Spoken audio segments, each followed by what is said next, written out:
आत्मन दोस्तों, राधे राधे।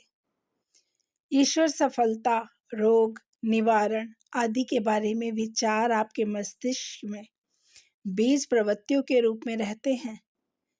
आपको उनका अनुभव प्राप्त करना चाहिए। अपने विचारों का अनुभव प्राप्त करने के लिए आपको अपनी इच्छा शक्ति का प्रयोग कर उन विचारों को मूर्त रूप देना होगा और इसके लिए आवश्यक इच्छा शक्ति का बल प्राप्त करने के लिए आपको उनकी संगत में रहना होगा जिनकी इच्छा शक्ति अत्यंत बलवान है।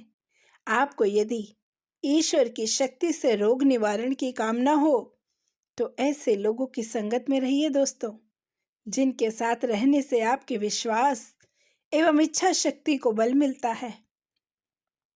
मैं किसी ईश्वर प्राप्त व्यक्ति की खोज में पूरे भारतवर्ष में घूमा।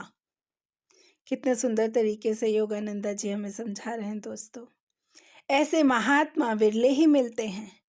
जिन जिन गुरुओं से मैं मिला उन सब ने मुझे अपने अपने मत के बारे में बताया, परंतु आध्यात्मिक विषय में ईश्वर के बारे में केवल सुनकर कभी संतोष न मानने का दृढ़ निश्चय मैंने कर लिया था।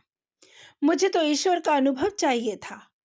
जब तक मैं स्वयं अनुभव ना कर लूं तब तक मुझे क्या बताया गया है इसका मेरे लिए कोई अर्थ नहीं था। एक बार मैं अपने एक मित्र के साथ जो दलाली का काम करता था, भारत के संतों की चर्चा कर रहा था। उसे उन बातों में कोई रस नहीं था। उसने कहा, ये सब तथा कथित संत झूठे हैं, उन्होंने ईश्वर को देखा नहीं है। मैंने बहस नहीं की और विषय बदल दिया। हम दलाली के धंधे की चर्चा करने लग गए।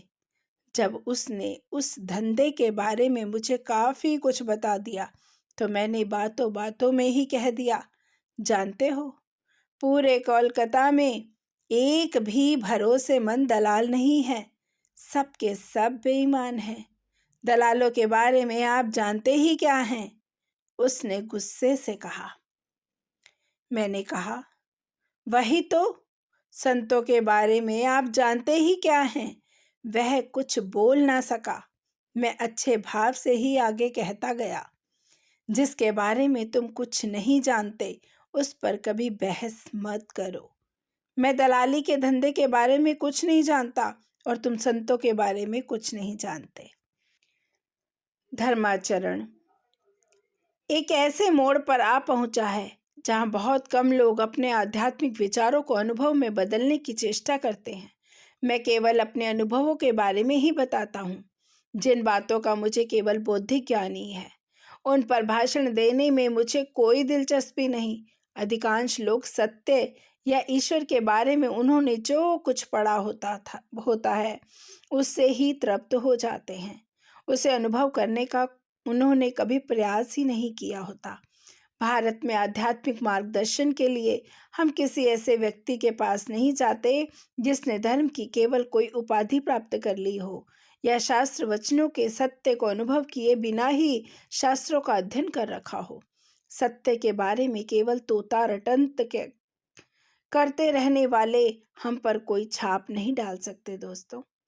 हमें व्यक्ति के उपदेश और उसके जीवन के बीच के अंतर को पहचानना सिखाया जाता है।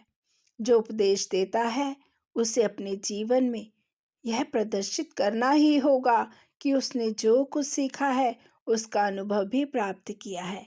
तो उसी अनुभव से उन्होंने हमें सारा कुछ बता दिया कि किस प्रकार हम बिना किसी कारण को जाने किसी भी संत महात्मा की चुगली, निंदा या किसी की भी कर लेते हैं, और जबकि हमें नहीं करनी चाहिए।